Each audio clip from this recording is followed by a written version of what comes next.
প্রথম থেকে শক্ত করে পড়তে হয়। হামজা অক্ষর হলো কে রে প্রথম থেকে শক্ত করে পড়তে হয়। হামজা অক্ষর হলো কে প্রথম থেকে শক্ত করে পড়তে হয়। হামজা জবর আ, হামজা জের ই, হামজা পেশ উ, আ ই উ।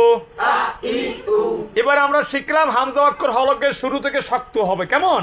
আর একটা আমরা শিখলাম যে আলিফকে কখন হামজা বলা হয়। উত্তরটা কি বলি, আলিফে যখন হারকাতার সুকুন তানবিন পাওয়া যায়,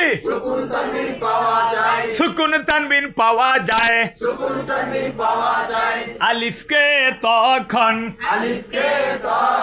হামজা বলা হয়। হামজা অক্ষর হলো কে রে প্রথম থেকে শক্ত করে পড়তে